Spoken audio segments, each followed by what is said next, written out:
Guys, welcome to another blog. আজকে আমাদের বাড়িতে হচ্ছে সরি কিছু বাড়িতে হচ্ছে মাটন, আর আমার বাবা একটু রান্না করছে। বাবা ক্যামেরার সামনে লজ্জা পায়, তো আমার পিপি পেশেন্ট গল্প করছে। তো এই আমার পিপি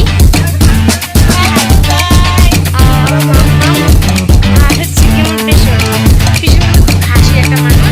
আর আমার সত্যি দিয়ে হচ্ছে গিয়ে খাবার পেটেছে, টাইম লাগছে।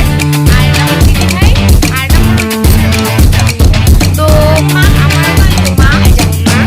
তো আমার পাপা কিন্তু হচ্ছে ক্যামেরার সামনে আসতে খুব লজ্জা পায়, তাও আমি পাপাকে নিয়ে দুটো ভিডিও করেছি।